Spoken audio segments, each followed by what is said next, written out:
Good evening. Welcome to Conspiracy Cafe. I'm your host, George Freund. We're with you now. We're with you to the end. We always hope the end is a very long, long way off, but it might come sooner than we think. We've been faced with quite a cash crunch crisis here on the old Conspiracy Cafe, brought to you on that channel. We had a lot of donations over the Christmas holidays that we put to good use by investing in this show and at this station to give you what I think is a better product. And unfortunately, we're reaching the end of that rope really, really fast, and we may not even be able to proceed into April at that rate. So we do humbly beseech those who follow this type of programming to donate, send, solicit, or whatever, any sorts of funds that they can to help us along, because we'd hate to have to stop next month.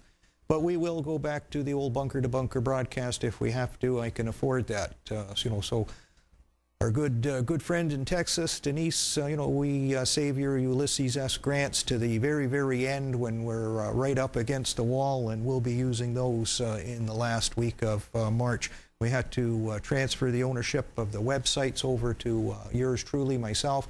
We want to really thank our web designer, web host, webmaster John for all the hard work he's done, including paying for the thing over the years that he's put this wonderful thing together. And it is just a joy for a lot of people to come into and find a home where they can get alternative news and views, and hopefully a little bit of guidance to the truth from someone who does a small show, but that does seem to be a catalyst for much bigger things, because we're not afraid to sacrifice the sacred cows. And there's quite a few sacred cows. One of the most popular shows, and a group of the most popular shows we've done, of course, centered around Sandy Hook and the school massacre and all that sort of thing. And we do have a determined push by Dianne Feinstein, the California senator, to ban guns. And there's just, out of the blue, I come across an article that she used to own a gun, had a concealed carry permit. She was in fear of her life. So-called terrorists shot holes in her window or something like that a long time ago, back in the 70s, and she was afraid. And I started to look into some of the fine details that came with this article, and that she was actually on the scene of the assassination of the mayor of San Francisco, George Moscone, and the gay activist and city commissioner, which they made the big movie about with Sean Penn, Harvey Milk. She was the only witness to see the alleged killer, Dan White, leave the scene. She was the first person on the scene. She entered into the office where Mr. Milk was shot. And then this is where I find one of my Columbo moments in reading this small little article, because she openly admits she was there and says that's the whole raison d'etre for her stance on gun control, is she had to walk in on the body of Harvey Milk, and to check his pulse, she put her fingers in the bullet holes. I've taken a lot of first aid courses, seen trauma of various sorts and descriptions, but I've never been taught or showed in any way, shape, or form that you stick your fingers in wounds to feel the pulse. Usually it was the wrist, the carotid. Then there's that small, nagging little detail. The killer blew his head off. You don't have to look for a pulse, and there's no sense putting your fingers in the bullet holes, because the biggest hole is the one through his skull that you could probably put a fist in. So you know as soon as you look at the scene, he's gone. And nobody's bringing him back. And then you'd have to wonder, well, why would you want to tamper with the forensic evidence and get it all over yourself like, a kid eating his spaghetti?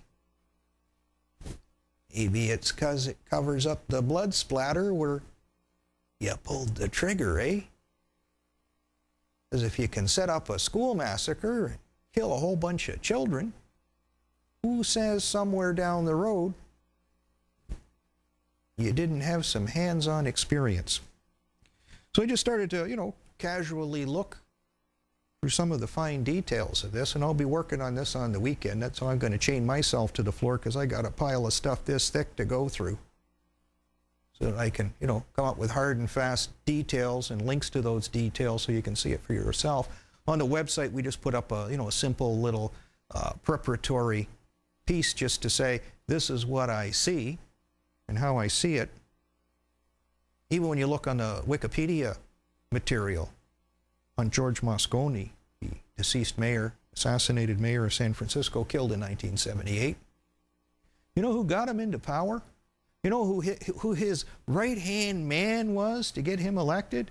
Jimmy Jones from Jonestown was his man.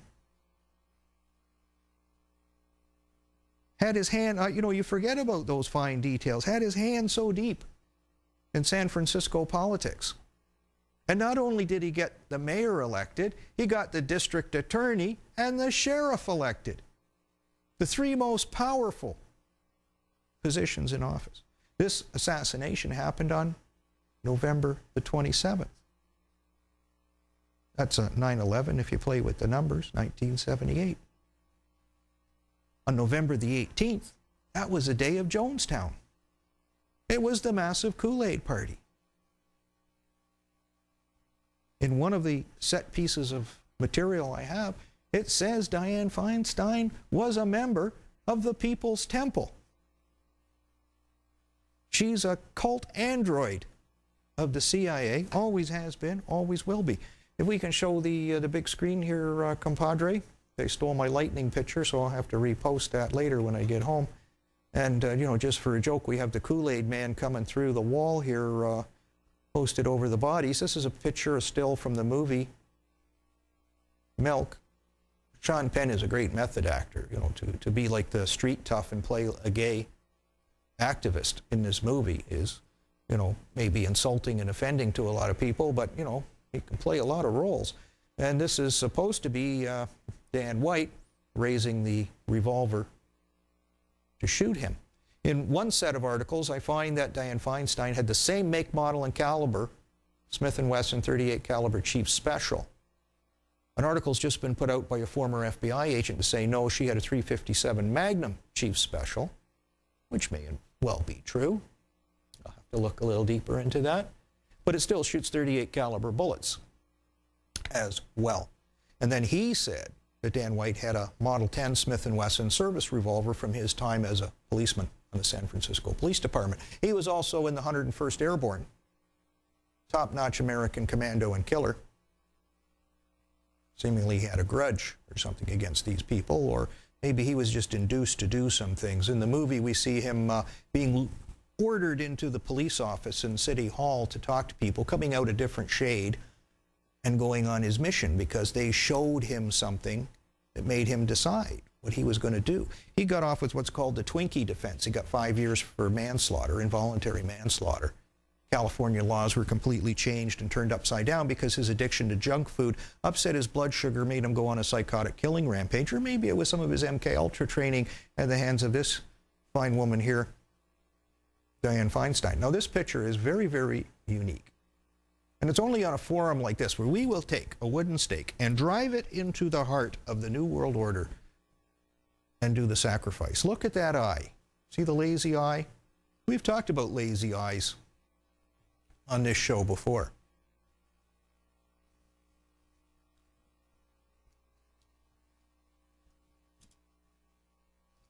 Let's look at some other people with a lazy eye. And then it may make a little more sense to you. There's some people with lazy eyes, except they have the opposite one that's lazy. I also said that they had a microchip insertion because they all seem to have a certain, a little wound opposite the eye. Lee Harvey Oswald, Jared Lee Loughner, and of course Sirhan Sirhan. There's his little microchip mark. You can see it better on that slide right there. But the opposite eye is lazy. So when we go back to Dianne Feinstein, we see she's got the lazy eye as well. And then the way she wears her hair is a good place to put your microchip. No one's ever going to notice.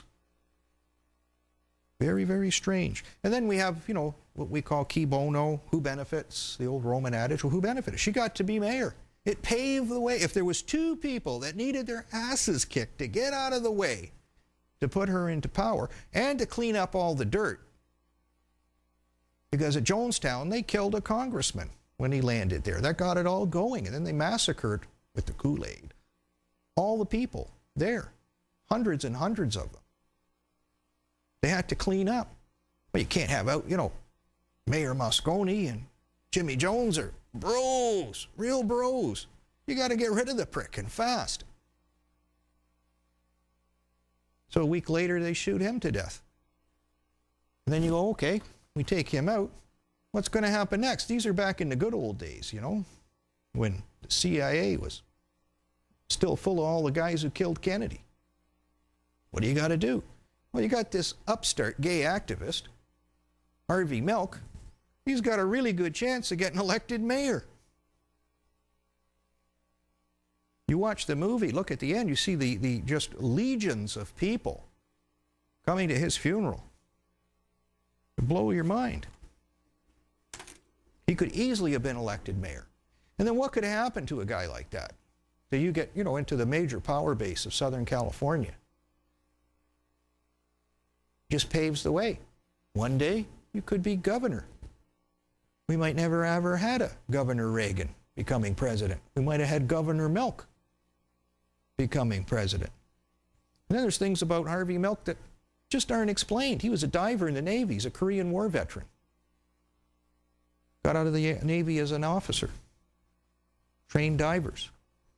Top-notch job in the American military.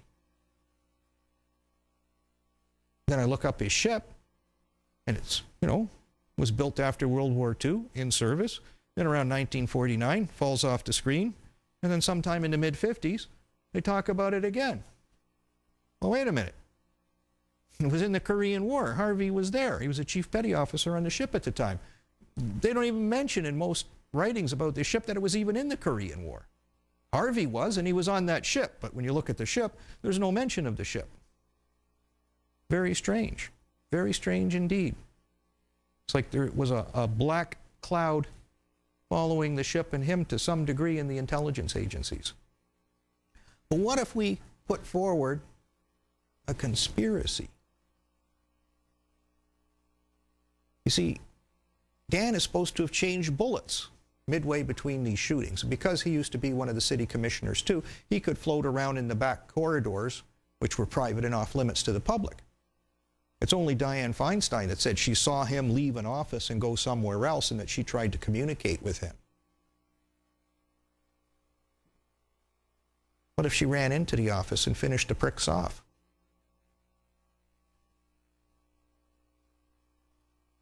The first shootings were done with regular lead bullets. And then they say he took out a few bullets, a few spent casings, and put in hollow point bullets, jacketed hollow points, I imagine, to finish them off. So it wasn't just like it was an act of violence, because Mayor Moscone was shot. He went down. He probably would have lived. The coroner said those first shots were not fatal. Then the assassin came in and actually put the gun in his ear and fired 2 shots into the ear to take him out.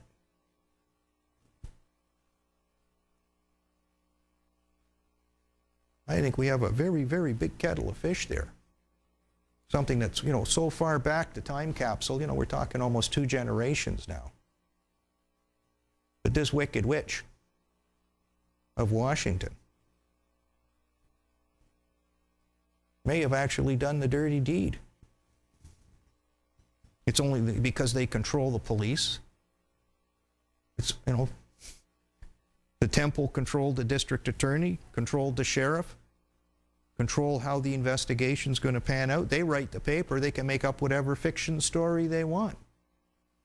Because they lie. They lie all the time. Even before I got here, I'm reading about some guy supposed to have killed a rabbi in New York in 1990.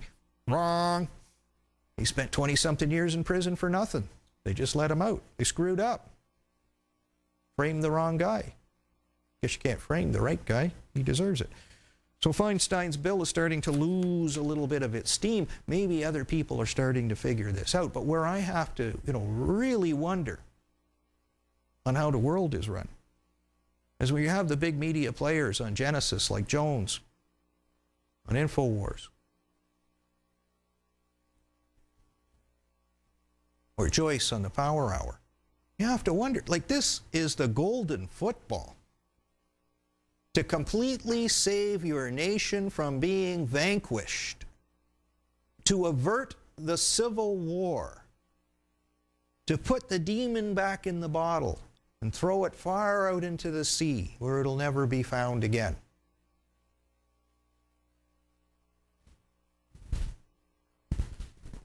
And you know, it's like high noon. I'm having trouble finding some deputies. You want to fight the Civil War? Go right ahead. Enjoy. You're so far removed from war you don't even know what it is. But when it really gets tight and tough, and you got to eat lead and go through what all these other countries got. When America's got 35, 40 million refugees. When you got mass graves all over the place to put people down and have to worry about the nuclear stockpile and whether it's going to be used from one side or another side. To say a few words, to give a little humble credit to the little guy up north here in Toronto, can go a long way.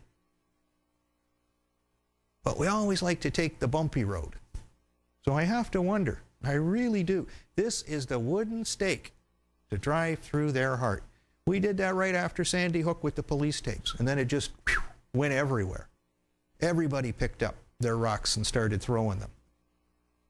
Because you knew you're fighting for your very lives. Don't drop the ball, because it's going to be a big heavy steel one. It'll crush your foot and you'll never walk again. 3 more states propose bills to resist federal gun control. Kentucky, Bill SB 129. Montana, House Bill 302. Alaska, House Bill 69. And they're putting it in regard to interstate commerce. It's something that's constitutionally protected too. Colorado sheriffs, where they have passed a law, have been told by the state that if you don't enforce these laws, they're not going to pay you. They'll cut off your wages. Yummy, yummy. Strange things happening in Colorado. Very strange things indeed. Of course, one of the biggest ones is, you know, we've had one of those Manchurian muffin shootings back in the day at Aurora, Colorado. And it is something that is very, very, very, very important and disturbing. So this is our so-called assassin, who looks like he's completely and totally whacked out, James Holmes. They want to use truth serum on him to make him talk. Funny thing about this is one of the experts, Dr. August Piper, a Seattle-based psychiatrist, said that it's not the road to truth. People can still lie under the influence of Amytal, the drug they want to use, and they're susceptible to outside suggestion. It's doubtful in determining the state of mind of something that happened like this shooting 8 months ago. The defendant is highly susceptible to pressure. And then one of the other bizarre little things that happened in Colorado, maybe it's being swept under the rug, it got out and then, you know, it just doesn't gather wings and fly. The head of the Prison Bureau, Colorado Department of Corrections, Tom Clements, was killed in his home in Monument, Colorado. Some guy just comes up, knocks on the door, he answers the door. Hey man, what's happening? Boom, boom, boom, boom, boom. We didn't get to say if that was Dianne Feinstein or not, or if they had a twisted eye or whatever. Person got away and they don't really have a suspect at this point in time. He's new to the job. He started in January 2011 being appointed by Governor Hickenlooper. He originally came from Missouri. Should have stayed there. Too late now. Maybe they'll bury him there and he can stay there forever. There's no such things as conspiracy. Hey there, Mr. Clemens. Fire this thing from your mind. But see, life works in a certain way. Works at the speed of the predator. And even when you are with the predators, you think you're a predator and nothing can get you. There's always another predator can bite your ass. And this guy's a goner because he doesn't understand the big C word. So one of the things that someone sent me as a little joke about gun control concerned a general in the Australian Army, Major General Peter Cosgrove. He was interviewed on a radio station about guns and children. So the interviewer says to him, "So General Cosgrove, what are the things you're going to teach the young boys when they visit your base?" "We're going to teach them climbing, canoeing, archery, and shooting." Female interviewer, "Shooting? That's a bit irresponsible, isn't it?" General Cosgrove, "I don't see why. They'll be properly supervised on the rifle range." Female interviewer, "Don't you admit that this is a terribly dangerous activity to be teaching children?" General Cosgrove, "I don't see how. We'll be teaching them proper rifle discipline before they even touch a firearm." Female interviewer, "But you're equipping them to become violent killers." General Cosgrove, "Well, ma'am, you're equipped to be a prostitute, but you're not one, are you?" End of interview. So just because you got it doesn't mean you're going to misuse it, does it? Just means you got it.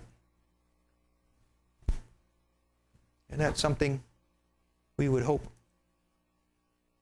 some people will see. There's a big FEMA disaster drill coming out. Guy running for governor in Nevada for the 2014 election has come up with the fact that there's going to be, according to FEMA, a zombie UFO crash disaster exercise, full-scale disaster exercise, April 27th, 2013. Exercise was planned in Moscow, Idaho. 100 participants.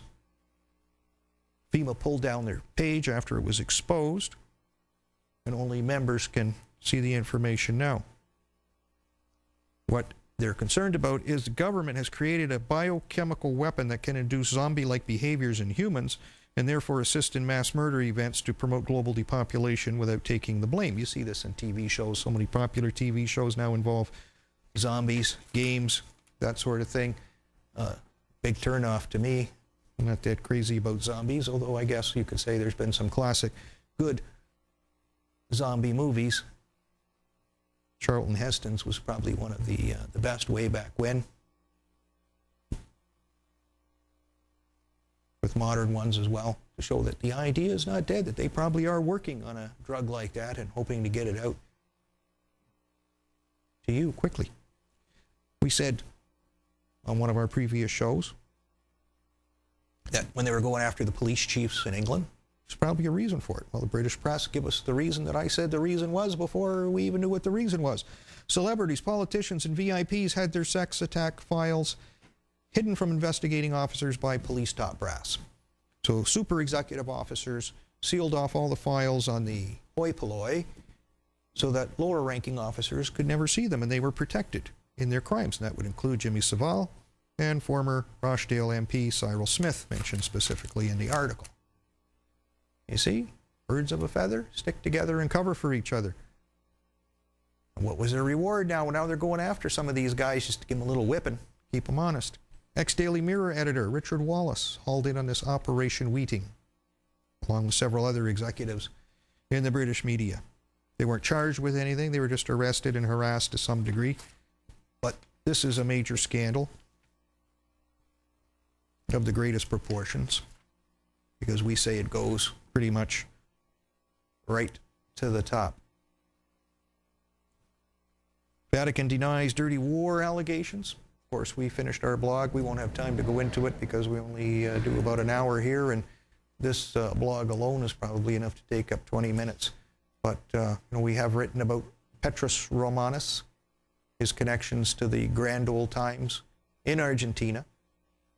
We get into the you know, the actual building of the Roman Church, the Nicene conferences, what Jesus himself said, what the Pope said, and how the fact that the last prophecy of Petrus Romanus didn't come from St. Malachi. That was invented in 1820 by the Vatican.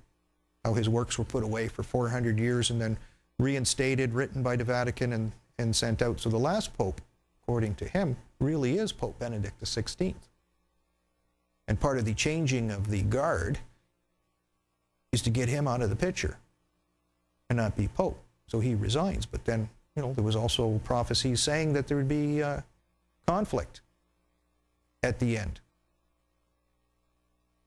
We see our John Paul I being greeted by John Paul II, probably saying, hey, get your ass out of my chair, boy, I'm taking over. But that was one of the prophecies, the Pope of the Half Moon, the 33-day Pope, the one who tried to clean things up. They got rid of him fast. And then, of course, if we play with numbers and Roman numerals, Vicarius, Fili Die, 666. They don't hide it. Of course, he's a Jesuit. Operation Condor, the CIA did that all through South and Central America, getting rid of, anyone who was a threat to them. This was a big, big deal for the Jesuit order to clean up the Catholic Church, Roman Church, I should say, because they're not true Catholics. At that level, worked hand in glove with these juntas to kill people. You see the Jesuit sign, you see the Argentine flag, the Jesuit oath we have here too, that they swear that they're going to, just take you out, man. Anybody. So basically what you had back in those days was another Inquisition. And our cardinal, at that time he wasn't a cardinal, but he did nothing to stop this in Argentina, where the Chilean cardinal spoke up, while Silva Henriquez spoke up, saved many, many lives. And then we see, various personages, Henry Kissinger with the general of the dictators here in Argentina, George Videla, getting communion from what is said to be George Mario Bergoglio, the new pope. And then just in case that isn't him, well, hey, the boys in the band from the Dirty War go to see the Pope at the time anyway, shake hands, everybody's happy, happy, smiley, smiley. And there's our George Mario Bergoglio with General George Videla, everybody's happy, happy, happy. How many people you threw out of a helicopter today, George? Oh, maybe 50, 60. Hey, good man, you could be a Jesuit. Maybe he is. And the boys in the band, all together, the rock that the church was built on, the rock that Jesus sat on. A little bit of a difference there. One rock, two rocks. One rock, two rock. You got to compare. Dare to compare. That's why I would classify myself primarily as a pre-Constantine Christian, because that's who really started spoiling the broth. A lot of the things the Jesuit order believe in, things that come from, the Roman setup is the Pope ought to be honored by all with divine honor, with greater genuflection due to Christ himself. I kind of disagree with that. Reading of Holy Scripture is an origin of heresy and a schism and the source of blasphemy. Don't read the book, just do what we tell you to do. We'll read the book for you because we got it in Latin and you don't understand that. It used to be a crime to read the Bible or to have one, believe it or not.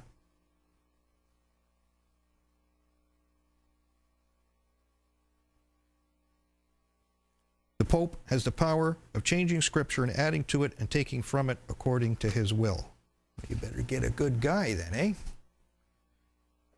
Roman doctrine is Catholic, pure, divine, saving, ancient, and true. Protestant is false, erroneous, blasphemous, accursed, heretical, pernicious, seditious, and fabulous. Pronounce our parents accursed who educated us in that heretical faith.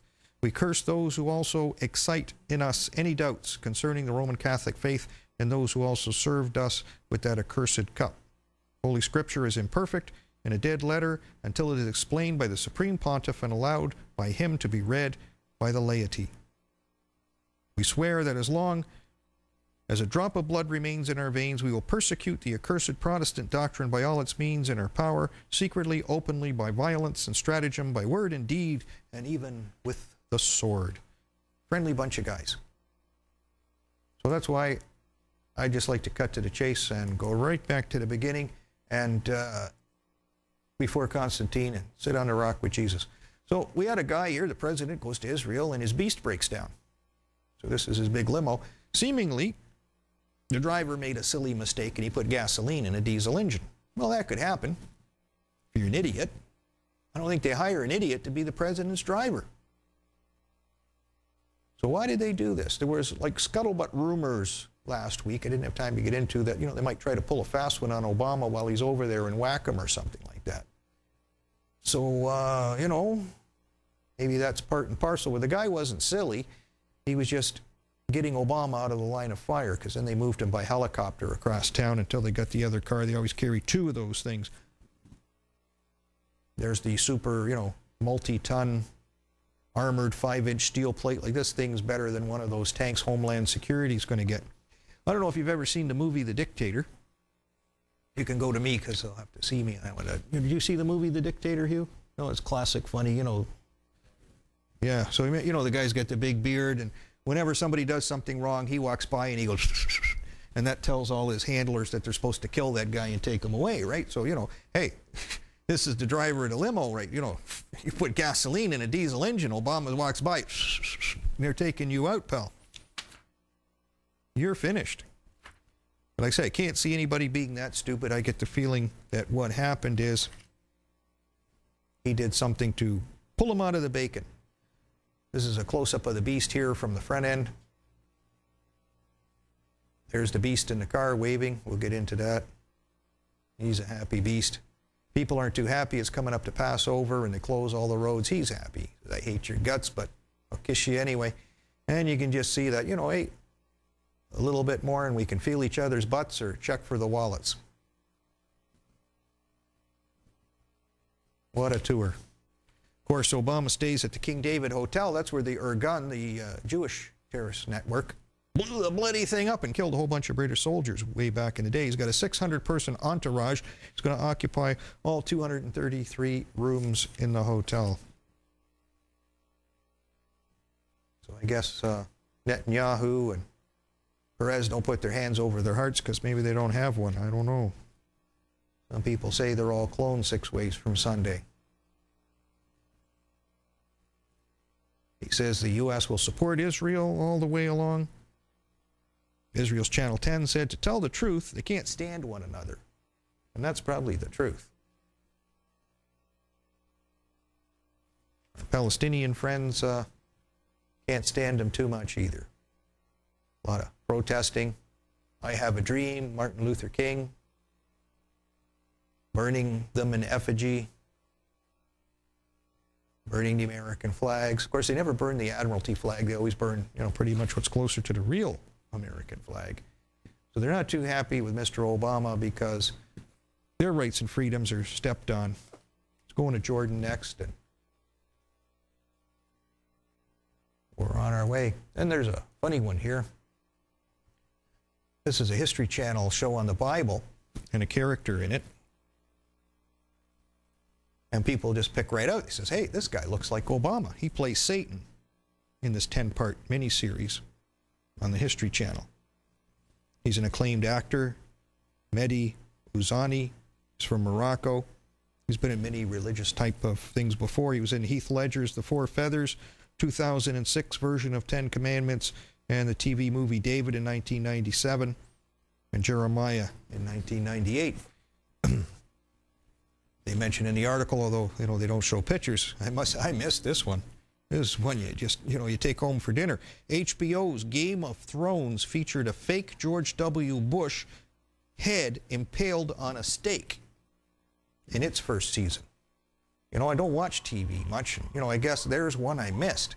You know, Bush's head impaled on a stake. So, of course, Netanyahu's warning America, you know, the whole world's going to come to an end. We got to kill Iran or do whatever we got to do. You know, he just got sworn in. It's 8 weeks after his election on January 22nd. Just to show his good faith, Obama's going to see the Dead Sea Scrolls. He's going to lay a wreath at the grave of Theodore Herzl, the father of Zionism. The symbolism is very, very cool. They say they crossed the red line at the Red Sea. The red line, the chemical weapons were used in Syria by the rebels. 26 people were killed, including 16 Syrian army soldiers. So they're probably hoping that, you know, if we get chemical weapons into play and you respond with some chemical weapons, and we can attack you and get involved in the war because you did it. So the timing is very, very strange that this just happens before the Obama visit. So what is the red line? Is the red line the rebels using chemical weapons? Were they even chemical weapons? Some of the pictures I saw that go along with this from InfoWars, you know, just look like me and Hugh took off our shirts and laid on a stretcher. You don't really see, like, you know, these horrid, horrible burns and, you But you got to have some pretty terrible wounds to kill a human being. Like they're just blatantly obvious. Both these guys looked like they were just lying on a stretcher and there was nothing wrong with them. At least nothing that's seriously wrong with them. The Daily Mail was exposing this chap here as a former American soldier. He's the talk of the town, Eric Haroon, 30, of Phoenix. Is he someone working with the new Al-Qaeda in the area, participating in whatever atrocities need to be participated in? He has videos on SyriaTube. He was injured in a car accident. He's on a disability pension, so he never went into war. He's into war now. There's no doubt about that, fighting with these guys. So when he was contacted by the media, he said he was in Turkey sipping a martini, shaken, not stirred. But he's a converted Muslim. Muslims don't drink. So used to be in the mortgage business in Phoenix, Arizona, but, you know, what did John Lennon used to sing? Happiness is a warm gun. And there's our good buddy there. So is he part of the process to get everything started over there to take us into the next jihad? We get a new leader in Free Syria, a Muslim extremist, Ghazan Hitto, chose to be the new interim prime minister by all the groups that are involved in the rebel movement. The broadest base of them being fundamental Islam and Al-Qaeda. Say he's a good guy, and he comes from Texas. So you can't go wrong. He's got to be a good guy. He's going to be the new de facto prime minister. And then from the Middle East, we go a little bit north and we get into some bigger doo-doo. Of course, they're going to sell austerity in the European Union. They're going to go after all these tax evaders. Government spending is going to rise. But of course, as they go after all these people, as they do all their cutbacks, there's a great decline in tax revenue and an increase in welfare spending. So whatever you save, you sort of have to spend. You even have to spend money to go after these so-called tax evaders. Ex-JP Morgan chief Ina Drew says the multi-billion-dollar losses her department experienced were not her fault. She said the bank's risk models were flawed. Staff hid information from her. She's testifying at the Senate Permanent Committee on Investigations. The bank lost $6.2 billion, what they called the London Wales trade. Wales because these trades were so big they could move markets. Then, of course, the big news in finance is Cyprus. We're up against the wall there. It's not like, you know, we haven't said many, many times over on how to protect yourself. Because when it comes, you get a bank holiday. It doesn't mean you go to the beach and everything's fine. Holiday means there's no access to funds. So on Friday, without notice, they have a bank holiday, say they're taking certain percentages of people's savings in Cyprus. There was a run on the banks. They're open 24 hours with bank machines. They cleared out every bank machine on the island, which isn't a, you know, terrible lot of cash, I guess, compared to the deposits held, but, you know, people just panicked and got their money out. They might not be so stupid the next time. They might turn off the bank machines too, so you're not getting any money out of there either. Germany's forcing them to pay for the bailout. That could be you, could be me, could be anybody, because this is a bottomless pit. There's no filling it. There's no hope. It's just a matter of time. It's like the Titanic sinking. We've done images of the Titanic sinking and put it, you know, countries at stake to say this is how. When it starts to go down, and it's every man for himself, and it gets really nasty. There may only be one small doorway with 500-600 people trying to get through it. It's kill or be killed to get through that doorway. Best place is not even to be on the ship. That's why I always say, you know, build your own lifeboat. Get off long before it happens and just row away. Don't even be on it when it sinks. Leave that for the other geniuses who don't believe in that C word, conspiracy. So there's probably, well, there's 1.1 million people on Cyprus, but there's probably a whole bunch of them now that understand the C word, because when they bent over, it hit them in the ass, really long and hard. But they probably still haven't figured out, you know, that if you change the channel, you might get a little upfront notice to get out of the way when the tidal wave comes.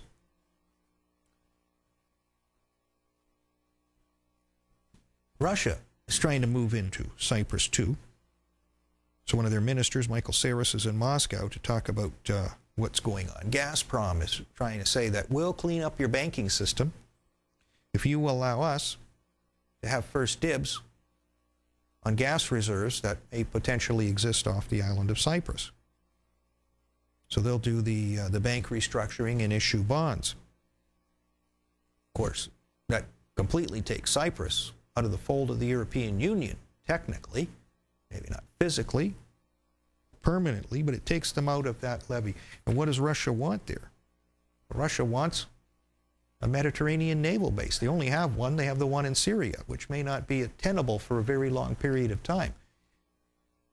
One in Cyprus would come in very, very handy. There's a lot of Russians in Cyprus. There's also a lot of Russian laundry, like they call Cyprus the laundry machine for the Russian mob. There's just so much goes in there. The dollar figures for this this loan that Cyprus has is they want a further 5 billion euros on top of a 5-year extension and lower interest rate on the 2.5 billion euro loan. And we're never going to see that happen again. Russia's handed over £2 billion, because this is a British article, to Cyprus to help them out. They had a vote to reject this. 36 of 56 deputies, that's 9/11, voted against it and 19 abstained. There wasn't anybody voted for it because they'd have hung you in the street.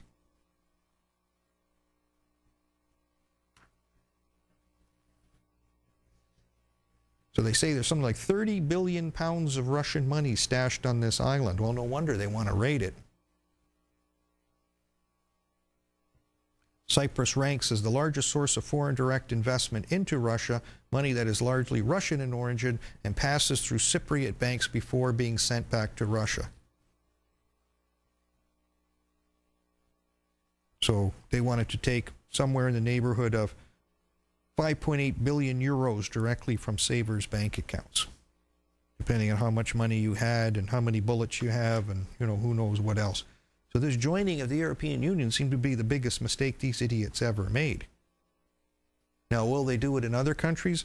It's just like the ground erodes away from you.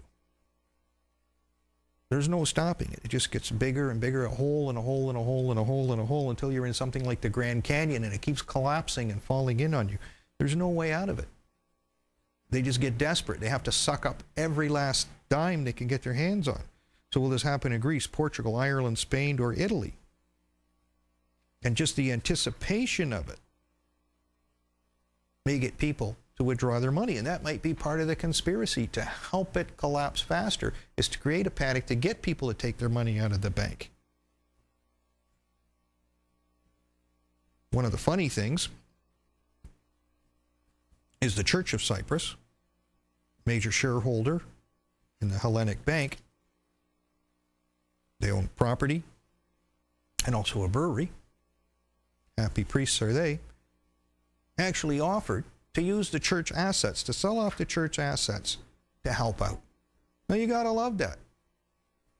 That's something like Jesus would do. Say, look, hey, we got all these millions, tens of millions, hundreds of millions, who knows? We'll help you out. Because basically what this is they call this the nuclear war on savings and wealth. A surprise assault. The precautionary savings of their own people get a nuclear war. And it sends an ominous message out. Are they trying to start a bank run? Yes. But don't run, walk swiftly. If you've got money in the bank, well, it's probably not the greatest thing in the world anymore. There's so many other things. You need things that are in your hand, like my glass of water. Because if it's not in your hand, it's not there. It can be taken away. So that's why I'm very, very big on you having things like precious metals in your hand. Russia's putting a permanent warship fleet in the Mediterranean. It could get nasty. Because generally, as we get to the bottom of all this, conflict is usually the result of some of these major fiascos.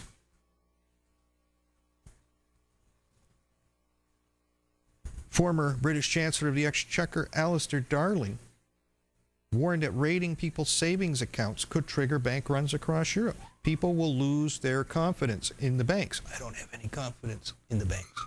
Not because of the banks per se or the systems, it's the banksters. We got all these gangsters at the top, cocaine cowboys, addicted to anything that you could ever imagine, money, power among them, thinking that they're God and they can do anything they want. I wouldn't be looking for somebody like that to trust my money with. Better not to have any money. Just get by with what you need. But there were panics in other places. In this article, they mentioned Northern Rock Bank in the UK suffered a major bank run. German Commerzbank chief George Kramer calls for a 15% tax on all financial assets. They have no choice. They have to take it. PIMCO CEO Mohammed El Arian warned that the brazen looting of people's bank accounts could trigger civil unrest. Well, they're kind of prepared for that too. Stock markets went down when this happened. Gold didn't go up near enough. It should have been like one of those panic launch it into orbit things. Just didn't happen enough. Stopped sliding, leveled off, went up a little bit, but not enough to signify the nature and gravity of the situation. They even promised the British vets that money that they lost would be compensated for. They lied. And then they always lie. Do we have videos, Comrade Hugh? Can we show the one on the Chase Bank? And you just see how fast things can happen. Sure, fire one.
Okay, well, Comrade Hugh is telling me, there we go.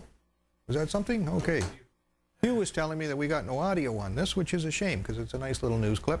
Basically what happened is customers of Chase Bank found out all their balances were zero, which could be a benefit to a lot of people because if you had a big negative balance, it's zero. Well, bonus. But for the average person who had savings, that's not a bonus.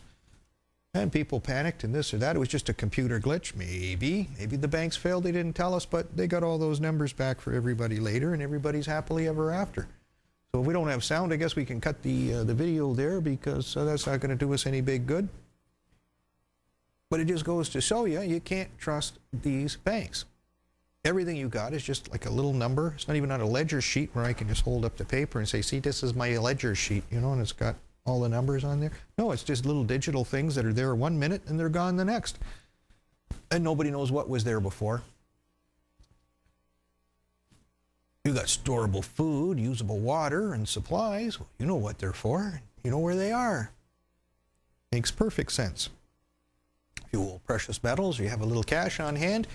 you don't have to worry about things like that. You just reach in your pocket and say, I got some cash on hand.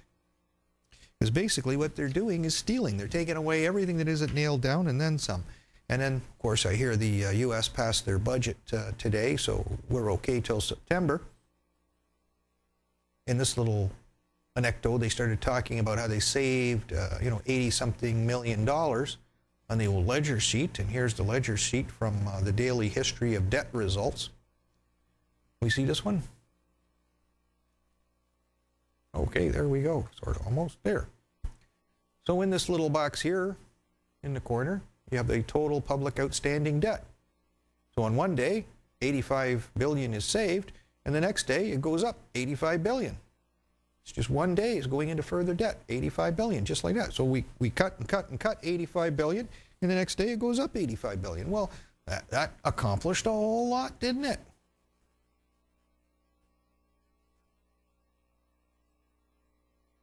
We can get rid of that stuff. Yeah, there we go. Christine Lagarde, that charming French lady who's got, all the big rings and the beautiful clothes that we've showed in past shows. Well, the cops raided her place. Something about a $270 million or pound payout to a guy named Bernard Tapie when she was finance minister. He's a convicted fraudster. She may have abused her position because he was with her political party. And then I think we all have to understand that Dominic Strauss-Kahn was framed, lecher that he is. But Mr. Tapie, the former head of Adidas in France, claims he was cheated out of millions by Credit Lyonnais Bank. So allegedly, Ms. Lagarde put this up to some sort of arbitration, and they decided to give him this money, and it really had nothing to do with her too much, but Mr. Strauss-Kahn was with the Socialist Party,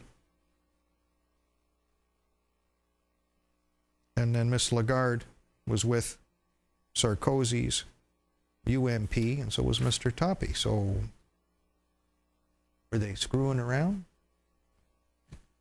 Helping themselves at the old pig trough? North Korea is the other big one. There's new threats coming out today, just before we got here, new threats. They got to push the button soon. We're getting close to the 322 day. That's tomorrow. If you're late watching this show, it could be yesterday. Classic day for an attack. It's also coming up to Passover. That's going to start. Another classic time to pull something off, and we always hope and pray that the Passover will happen for you, that you don't have to get clobbered in what's going to come. North Korea is telling South Korea to leave the strategic southern islands. America's putting in more missile batteries in Alaska. We have 30 along the west coast. There's a possibility that we could see some action around there. Fort Greely in Alaska is going to get an investment of $1 billion. New radar tracking stations in Japan.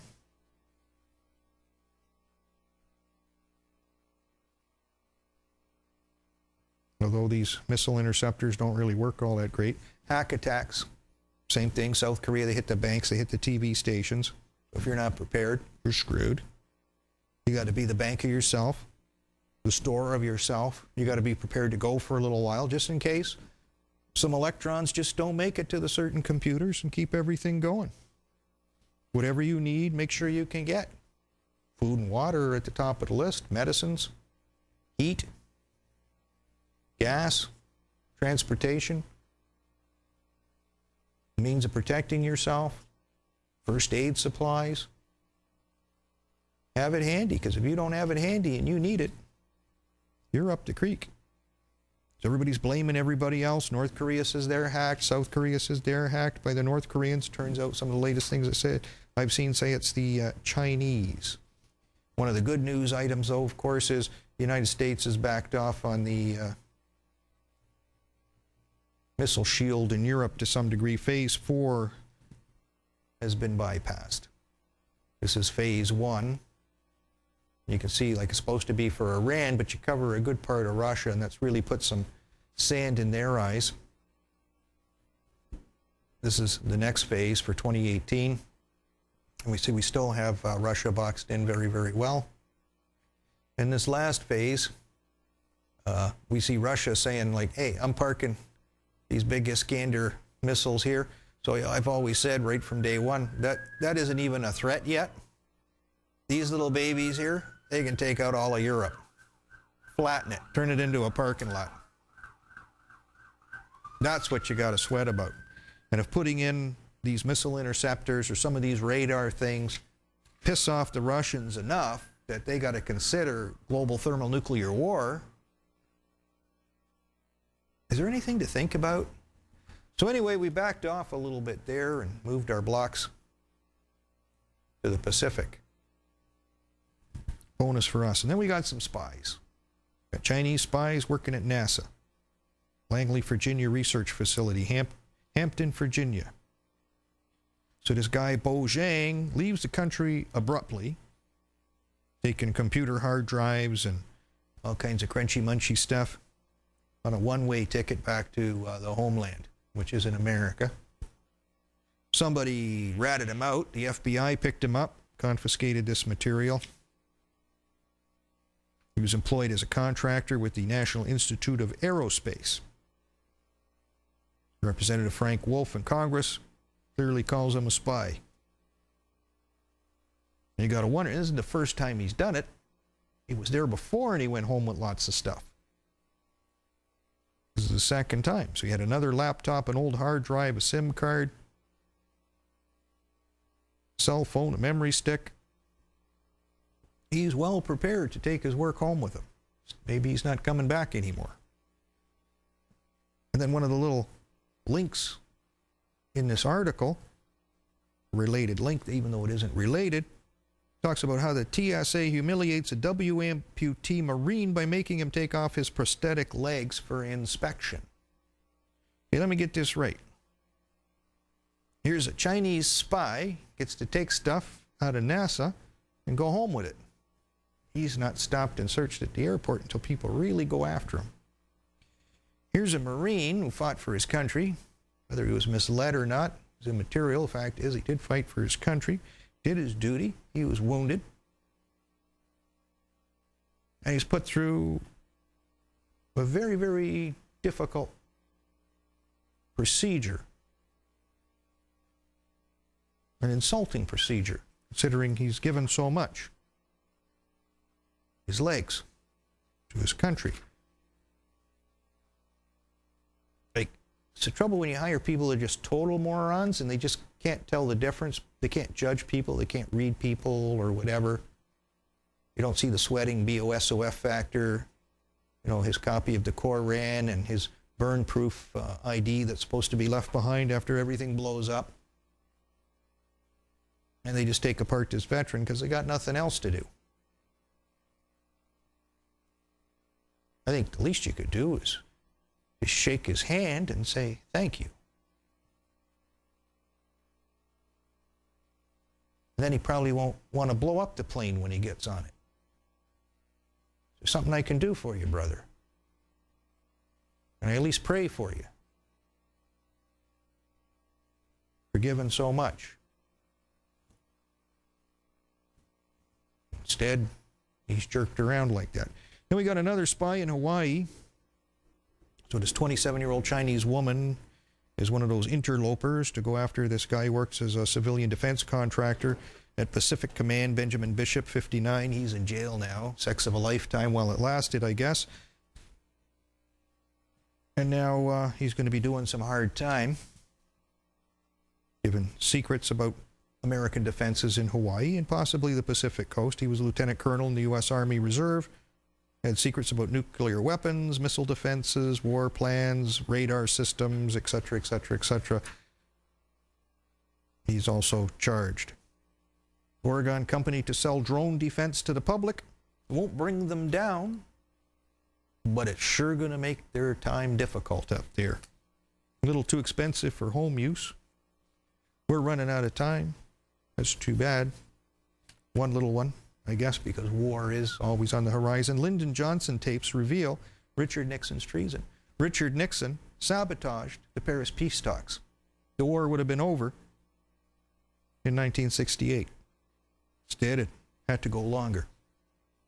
Tens of thousands of Americans died. Hundreds of thousands of Vietnamese died because he kept the war going.